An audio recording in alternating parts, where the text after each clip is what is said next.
My parents skipped my baby's funeral to go to my brother's pool party. They said, "It's just a baby. Your brother's party is more important." I buried my child alone. They had no clue what I was about to do next. They called her just a baby, then skipped her funeral to throw a pool party for my brother. That day, as I watched my daughter's tiny casket disappear into the earth, my family ripped my heart out and stomped on the pieces. I knew right then I would make them pay for that unimaginable betrayal. My name is Abigail, and I'm 29. I was standing alone at Emily's funeral, my 6-month-old baby, lost to SIDS. And while I was saying goodbye to her, my parents were at my brother Jason's pool party. My mother's words, cold and sharp, echoed in my mind. "It's just a baby. Your brother's party matters more." That day, something fundamental inside me fractured. Beyond repair. See, growing up, I always knew I was second best. My older brother, Jason, 32 now, was the golden child from the moment he was born. Our parents, Margaret and Richard, 58 and 60, created this family dynamic where his achievements were met with extravagant parties, while mine were lucky to get an obligatory card, if they were remembered at all. I remember when Jason made the soccer team in 5th grade, my parents threw a huge backyard barbecue, all our relatives there.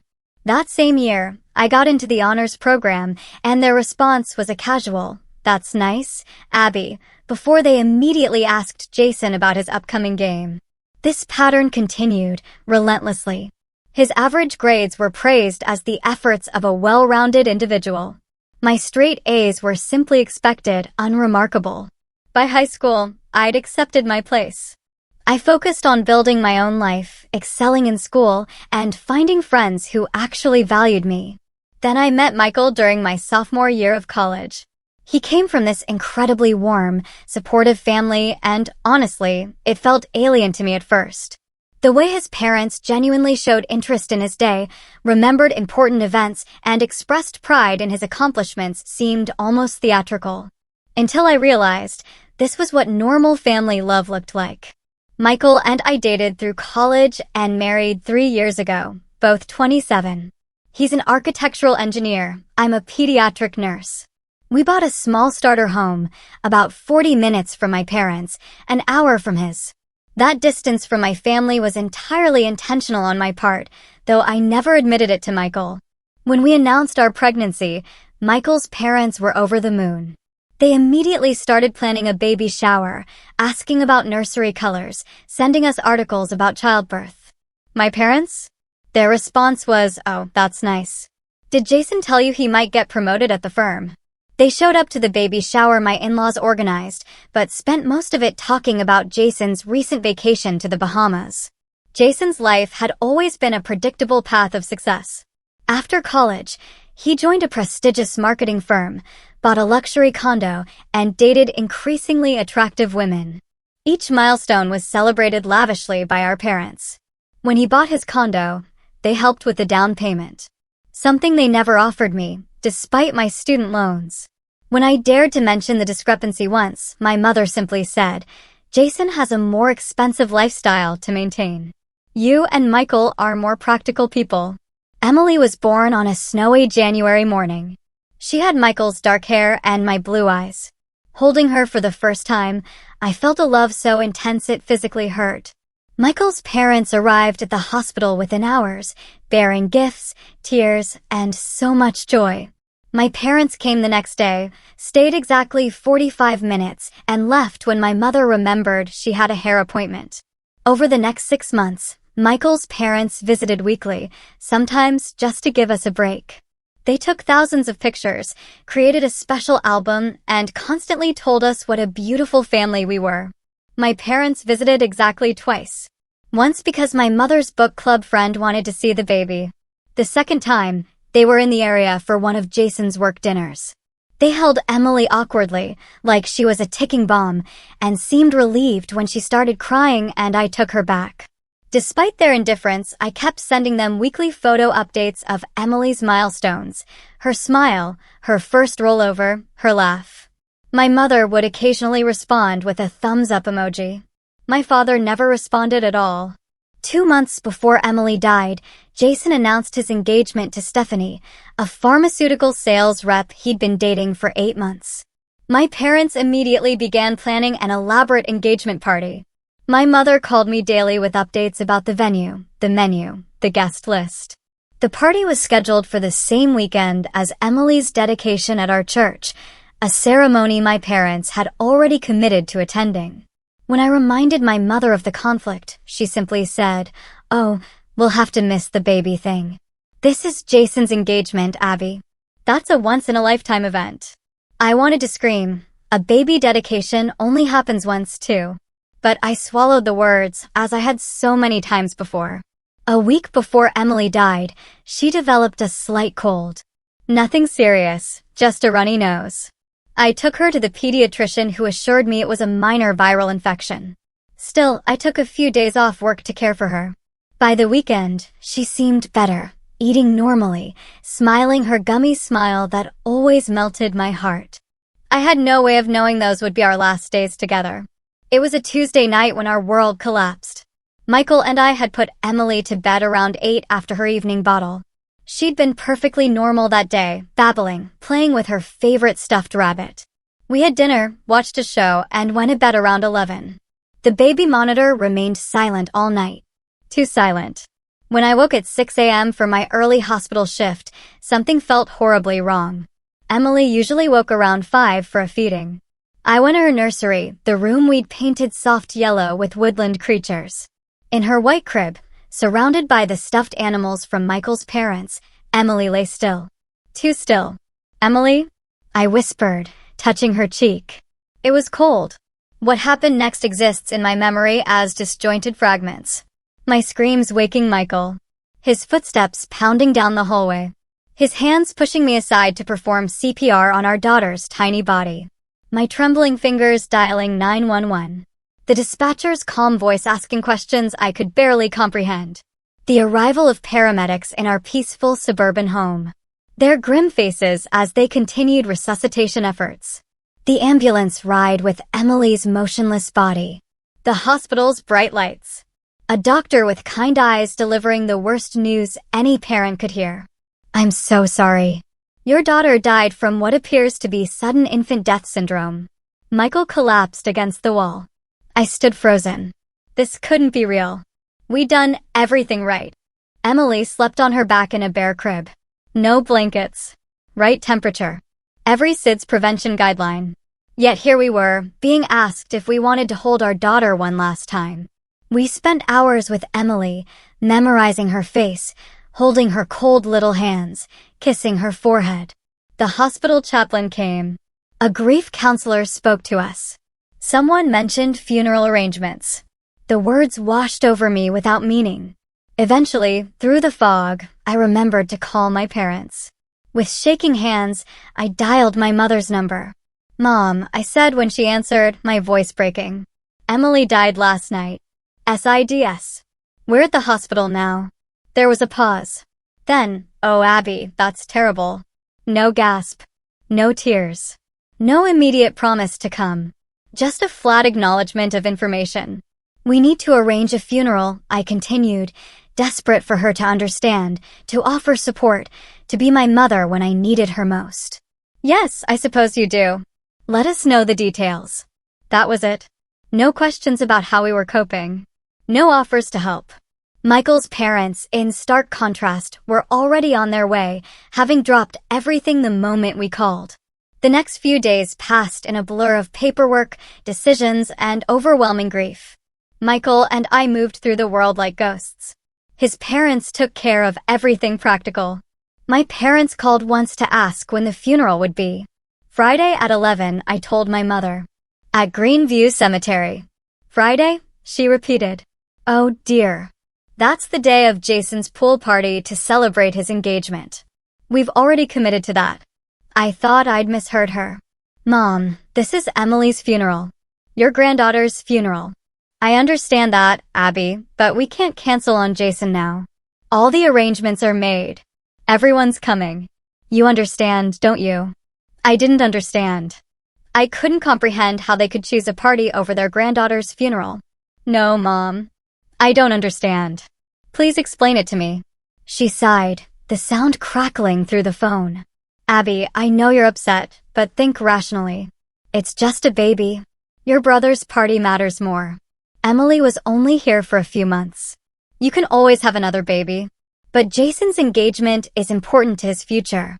The words hit me like physical blows. Just a baby. Party matters more. Always have another baby. In that moment, something inside me hardened. The hurt was so profound, it transformed into something else entirely. A cold, clear understanding of who my parents truly were. I see, was all I could manage to say before hanging up. Michael found me sitting on our bedroom floor, phone still in hand. When I told him what my mother had said, his face contorted with rage. He wanted to call them back, to tell them exactly what kind of people they were. But I stopped him. I felt hollow beyond anger. It doesn't matter, I said. It's always been this way. I just never wanted to admit it. The morning of the funeral dawned bright and clear, cruelly beautiful for such a dark day. I stood in front of my closet, staring at the black dress I'd bought, trying to comprehend that I was choosing an outfit for my child's funeral. As we drove to the cemetery, I checked my phone one last time, harboring a desperate hope they'd change their minds. No messages from them. Instead, a text from Jason. Sorry about the baby. Hope the funeral goes okay. Excited to see everyone at the party later. I turned off my phone. Emily's casket was impossibly small. White, with silver handles, adorned with pink roses. It looked like something that should hold a doll, not my child. Standing beside it in the cemetery's Garden of Angels, a section reserved for infants, I felt detached from reality. Michael stood beside me, his face pale, his hand gripping mine so tightly it hurt. His parents flanked us, his mother openly weeping, his father steady but red-eyed.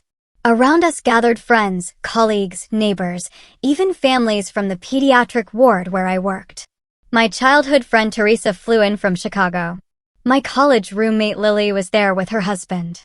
The conspicuous absence of my parents and brother created a void that everyone politely pretended not to notice, though I caught the questioning glances, the confused whispers.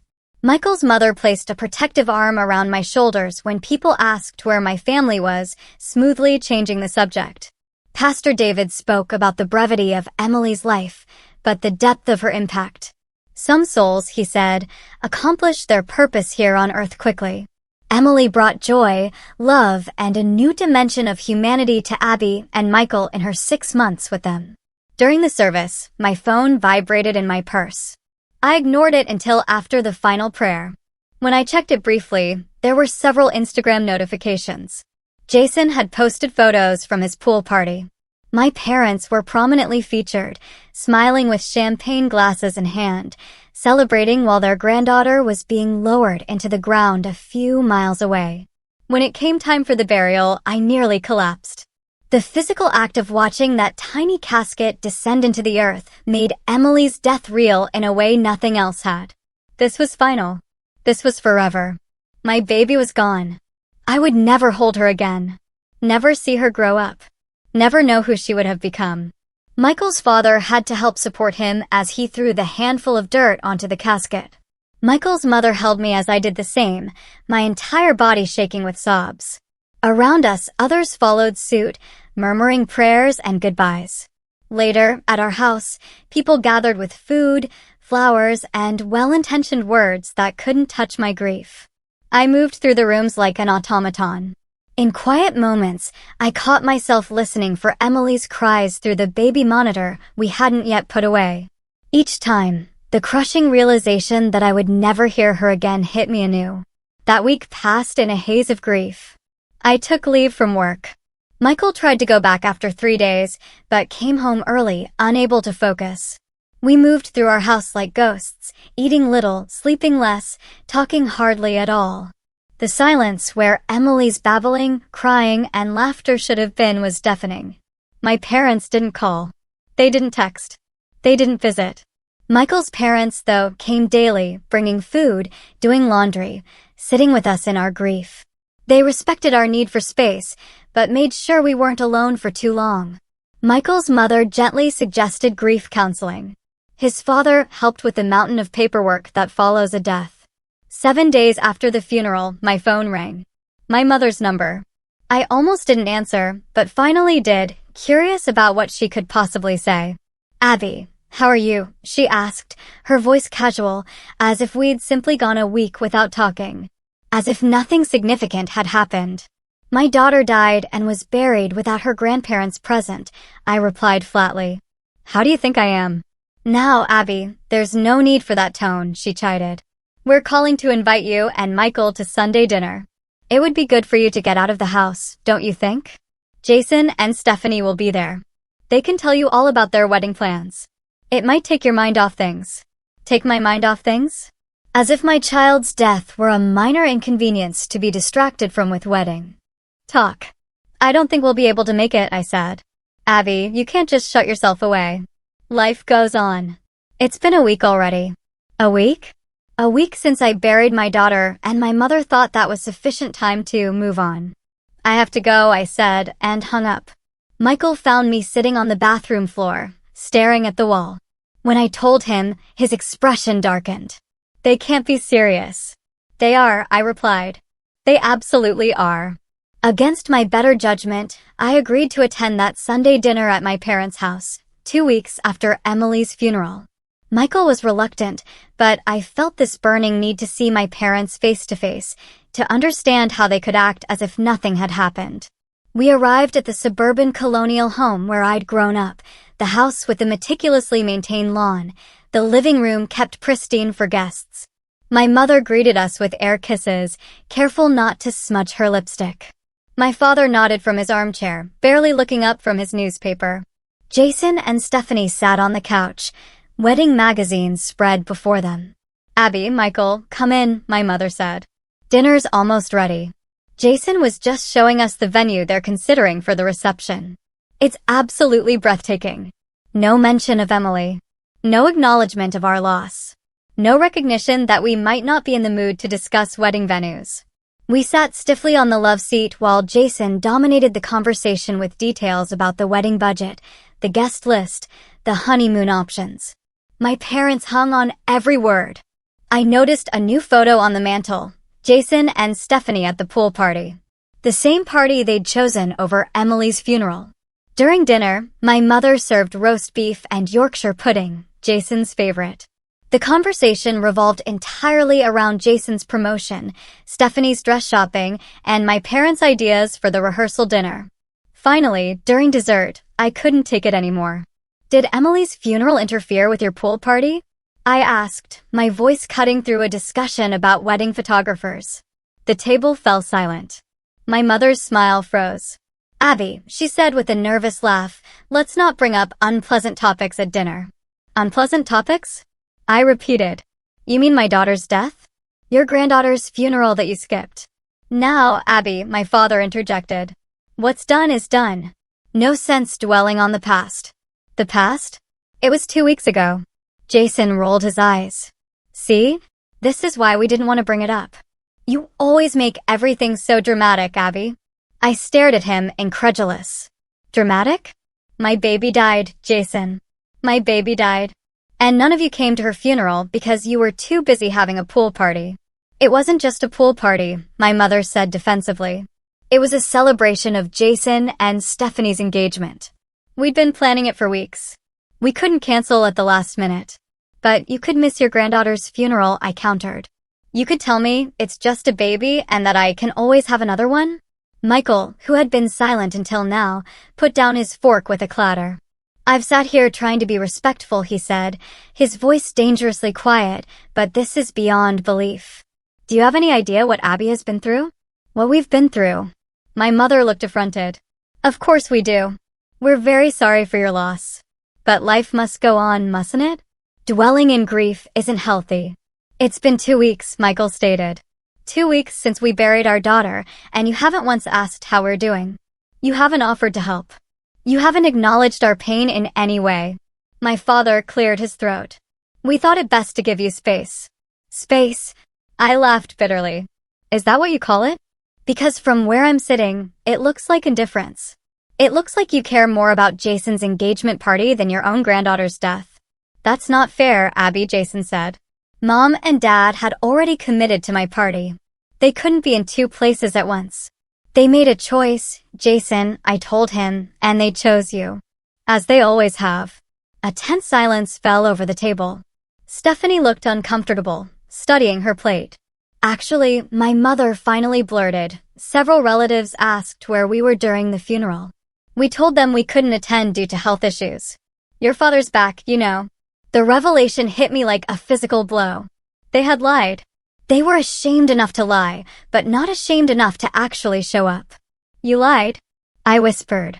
Well, we could hardly tell them we were at a pool party, could we? My mother replied, as if this were perfectly reasonable.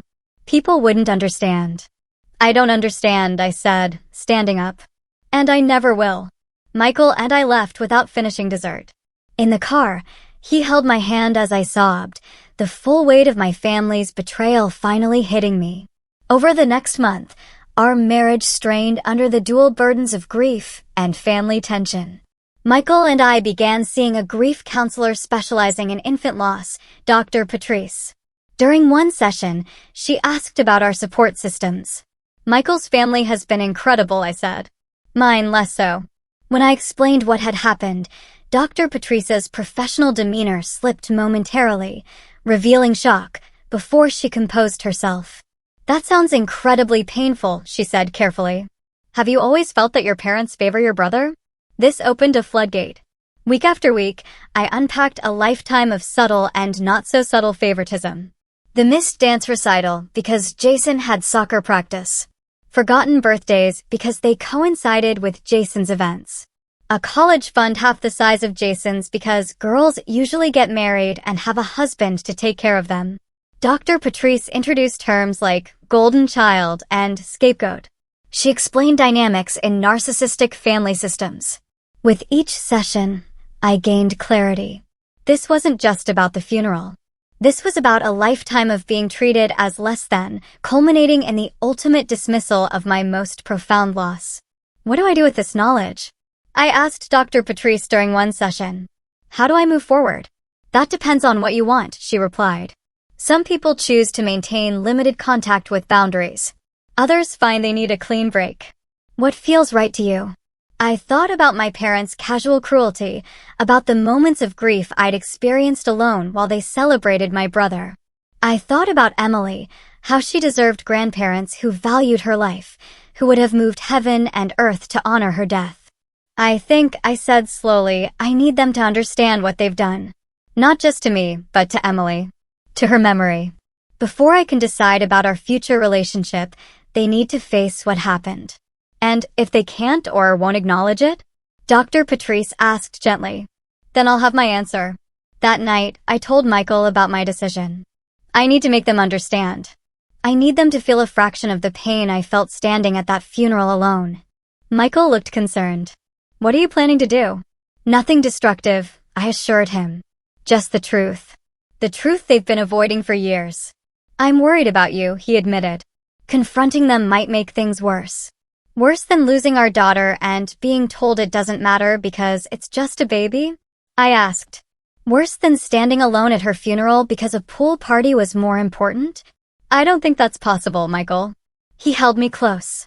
Whatever you decide, I'm with you every step of the way. That night, I made my decision. The time for silence was over. I didn't want revenge. Not exactly. What I wanted was acknowledgement. A recognition of the pain they'd caused, an understanding of the damage they'd done. I wanted my parents to feel the weight of their choice, to see it clearly for what it was. Above all, I wanted to ensure they could never rewrite history, never pretend they'd been supportive when they were anything but. My first step was to decline the invitation to Jason's engagement party. It arrived in a thick cream envelope with gold embossing. My mother's touch, no doubt. I texted a simple response. Michael and I won't be attending. Still grieving our daughter's death. The phone calls started immediately. My mother, then my father, then even Jason. Abby, you can't miss Jason's engagement party, my mother insisted. Family needs to stick together during these events. Family needed to stick together at Emily's funeral, too, I replied. That's different, she said dismissively. This is a happy occasion. I'm not in a place to celebrate right now.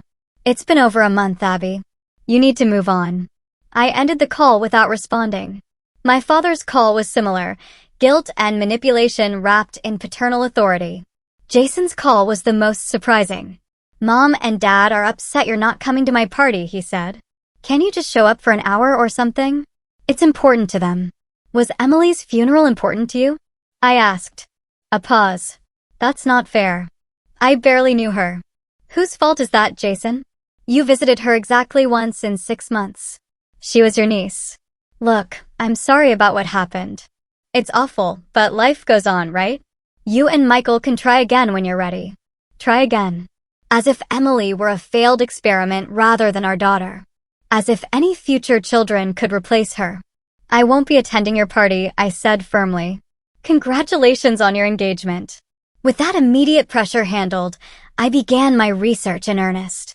I read books about family estrangement, narcissistic family dynamics, and grief. I joined online support groups for parents who had lost children and found, to my sad relief, that my experience wasn't unique. Many others had faced insensitive comments, thoughtless actions, and painful betrayals from family members during their darkest hours. One evening, I pulled out a box from my closet, a collection of evidence I hadn't realized I'd been gathering throughout my life. Birthday cards where my parents had written generic messages, or worse, referenced Jason's achievements. Photos from family events where I stood at the periphery while Jason occupied the center. Text messages showing patterns of neglect and dismissal. I created a timeline documenting the pattern that had culminated in their absence at Emily's funeral. It wasn't for them. It was for me. A way to validate my own experiences and feelings after years of gaslighting and minimization. Next, I reached out to extended family members, aunts, uncles, cousins who had attended Emily's funeral and noticed my parents' absence. I didn't volunteer information. I just asked open-ended questions about their understanding of the situation. We were told your father's back was acting up, my Aunt Judith said during our phone call, and that your mother needed to stay home to care for him. Did that explanation seem odd to you? I asked. A pause. Well, yes. I remember thinking it was strange they couldn't make it even for a short time. But who am I to question? Everyone grieves differently. What if they weren't grieving at all? I asked quietly. What if they were at Jason's pool party instead? The silence on the line was deafening. Similar conversations with other relatives revealed the extent of my parents' deception. They told consistent lies to explain their absence, creating a narrative where they were victims of circumstance rather than people who had made a deliberate choice. After 2 months of preparation, I was ready for the final step. I texted my parents. I'd like to meet with you to discuss moving forward from everything that's happened, just the 3 of us, this Sunday at 2 p.m. at your house. My mother replied immediately, wonderful. I'm so glad you're ready to put this behind us. I'll make your favorite lemon cake. The casualness of her response, the assumption that I wanted reconciliation without acknowledgement, only strengthened my resolve. The night before the meeting, Michael held me as I rehearsed what I wanted to say. Are you sure about this? He asked. You don't owe them an explanation for cutting contact if that's what you decide to do. I'm not doing this for them, I explained. I'm doing it for me. For Emily. I need to speak my truth, to stand up for her memory. If I just disappear from their lives, they'll rewrite the narrative. They'll tell everyone I was too consumed by grief, too unstable, too unreasonable. I need to make it clear exactly why I'm making this choice. I understand, he said. Just remember, whatever happens tomorrow, you have people who love you. Who really love you. I held him tighter, grateful for his unwavering support. The next morning, I placed a framed photo of Emily in my purse, along with my documentation and a letter I'd written expressing everything I needed to say. I dressed carefully in a blue blouse, Emily's favorite color, and the necklace with her birthstone Michael had given me after her birth. Ready? Michael asked as I prepared to leave. I took a deep breath. As ready as I'll ever be. My parents' house looked exactly as it always had, immaculate lawn, trimmed hedges, fresh flowers in the window boxes. I sat in my car for several minutes, gathering strength. Finally, I took a deep breath, grabbed my purse, and walked to the front door. My mother answered, wearing a floral dress and pearls, as if this were a social call rather than a reckoning. Abby, come in, come in. Your father's in the living room. I've just taken the lemon cake out of the oven. The house smelled of lemon and sugar, a scent that had once meant comfort, but now felt like a mockery. My father sat in his usual armchair, newspaper folded neatly beside him. He stood when I entered, giving me an awkward pat on the shoulder, the closest he ever came to physical affection. Good to see you, Abby. You're looking well. I wasn't looking well. I'd lost weight, had dark circles under my eyes. But my appearance had never been of particular interest to him. Let's have some cake, my mother suggested, already heading toward the kitchen. Then we can talk. Actually, I said, my voice steadier than I expected, I'd prefer to talk now.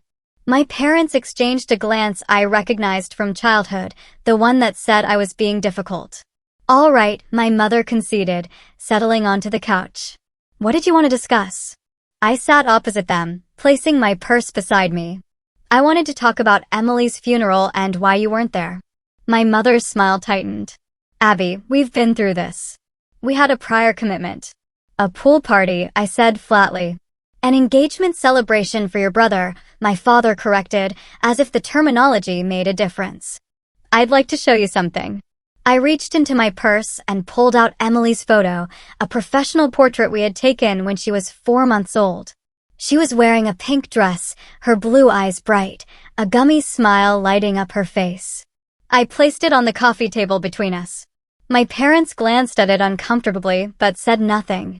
This is your granddaughter, I said. This is Emily, the Emily whose funeral you skipped to attend a pool party. The Emily you referred to as just a baby. The Emily your son, my brother, visited exactly once in her entire life. Abby, my mother began, but I held up my hand. I'm not finished. For as long as I can remember, you have made it clear that Jason matters more than I do. His achievements, his milestones, his happiness always took precedence over mine. I accepted that. I built a life with people who valued me, despite your indifference. But when you chose to skip Emily's funeral, when you dismissed her death as insignificant, you crossed a line that can't be uncrossed. I pulled out a folder containing my documentation. I've been thinking about this a lot, trying to understand if this was an isolated incident or part of a pattern. I think the evidence speaks for itself.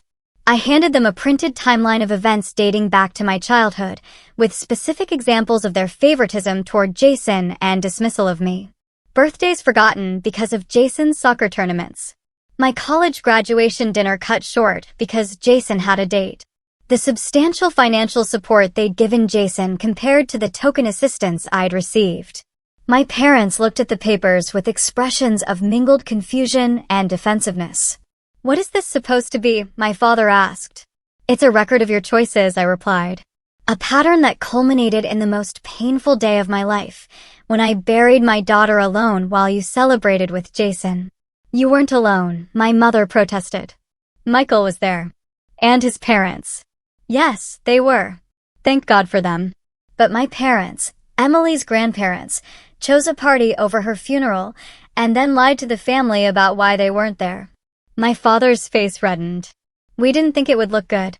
No, it wouldn't look good, I agreed. Because it wasn't good. It was cruel. It was selfish. It was the clearest possible statement of your priorities. I pulled out my phone and showed them the screenshots I'd saved. The Instagram post from Jason's party. Timestamped during Emily's funeral service. My mother sipping champagne while I was listening to the pastor speak over my daughter's casket. My father laughing with friends while Michael and I were throwing dirt onto our baby's grave. Do you have any idea what it felt like to see these after the funeral? I asked, my voice finally breaking. To know that not only were you absent, but you were celebrating? My mother's composure finally cracked.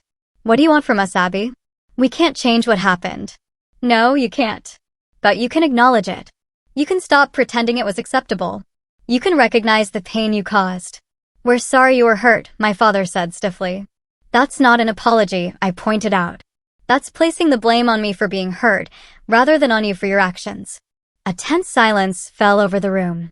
My mother looked at my father, clearly expecting him to fix this situation as he fixed everything, with authority and dismissal.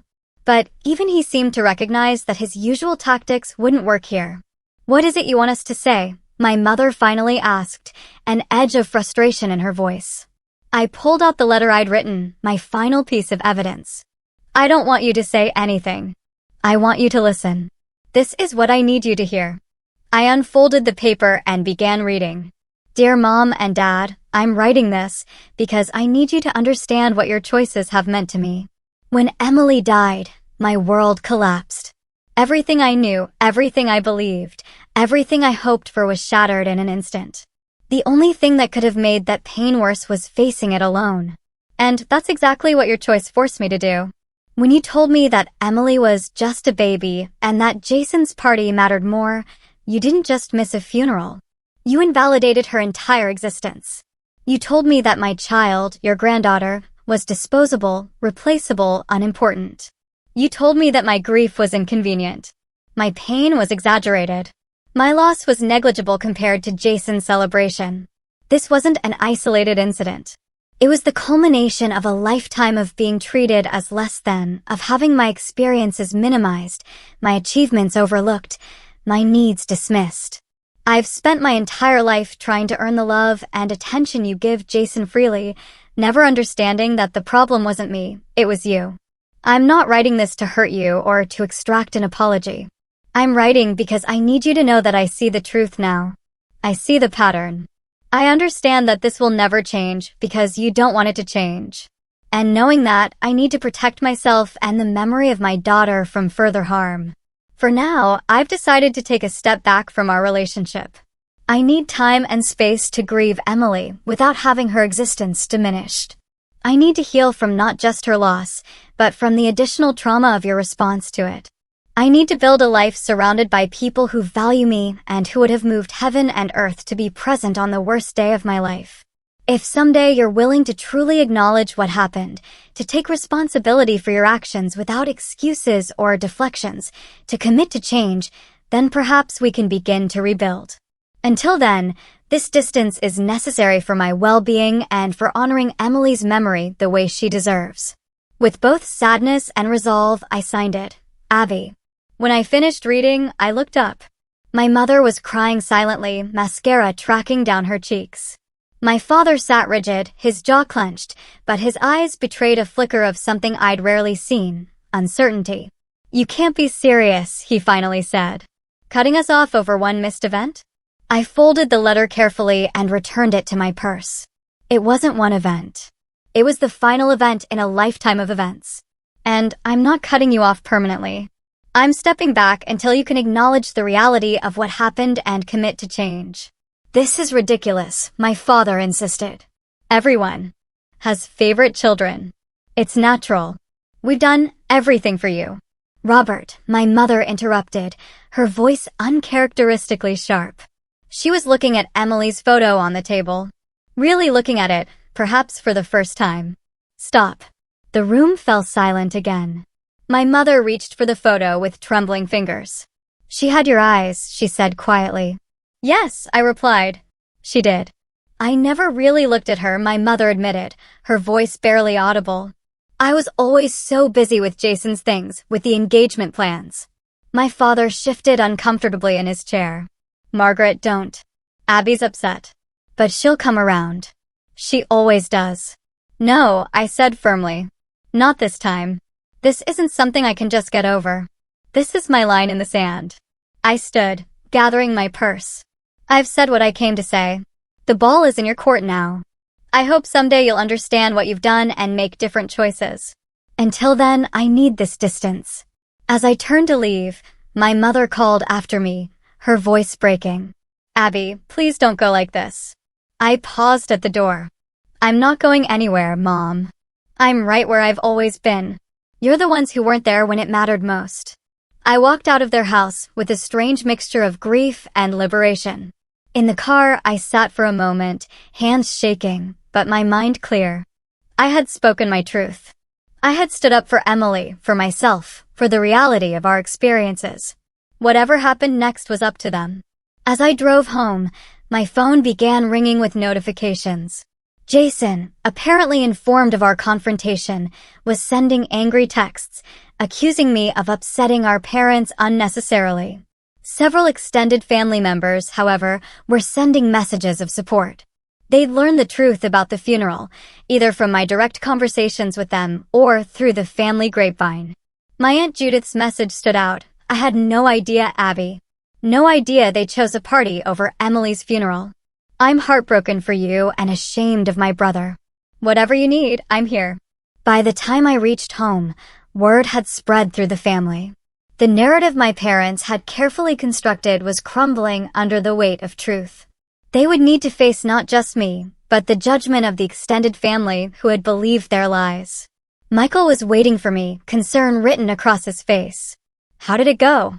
I sank into his arms, emotionally exhausted but oddly peaceful. I did it, I said.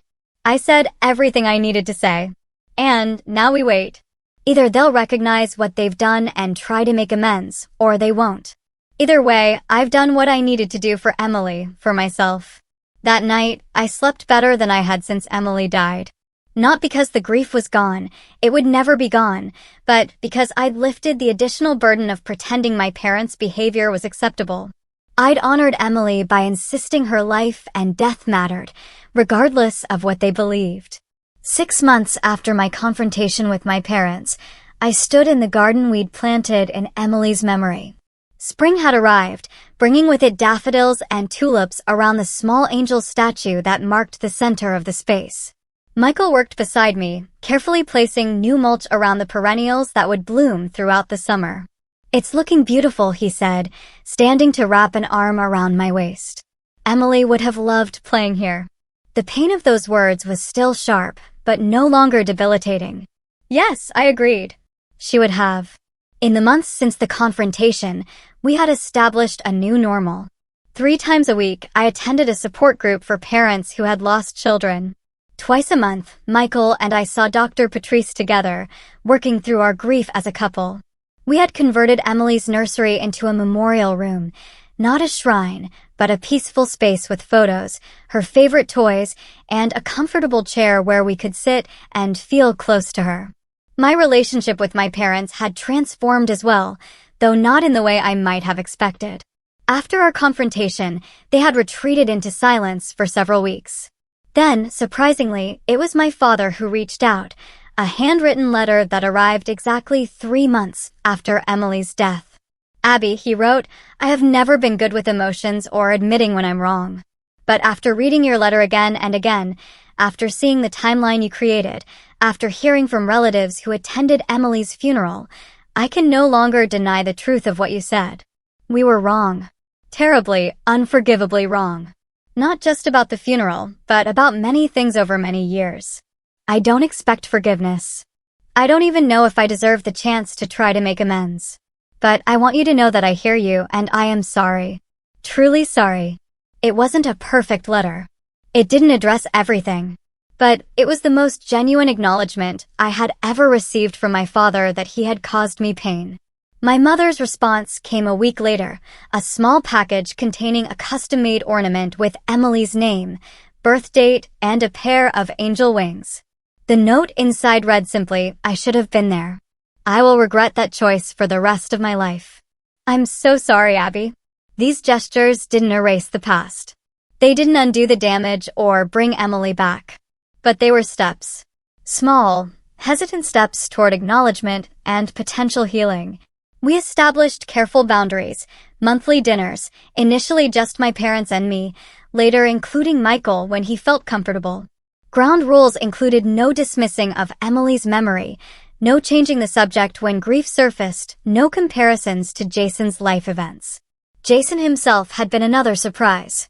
After initially reacting with anger to my confrontation with our parents, he had shown up at our door one rainy afternoon in April. I've been thinking, he said awkwardly, standing on our porch. About what happened. About Emily's funeral. About everything, really. He had brought a small pink rose bush to plant in Emily's garden.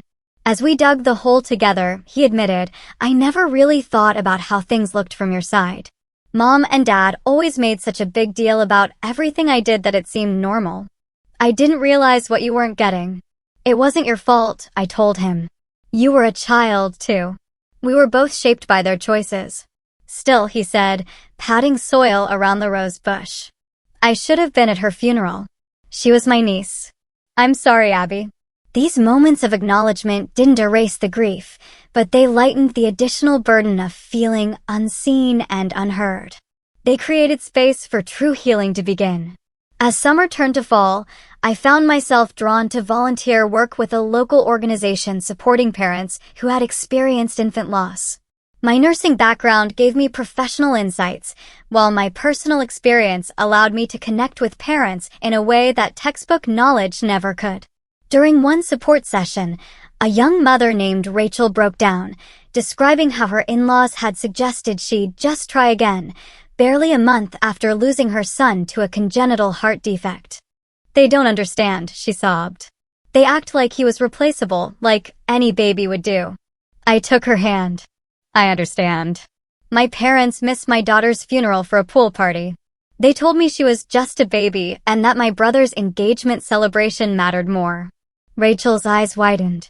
What did you do? I stood up for my daughter's memory, I said.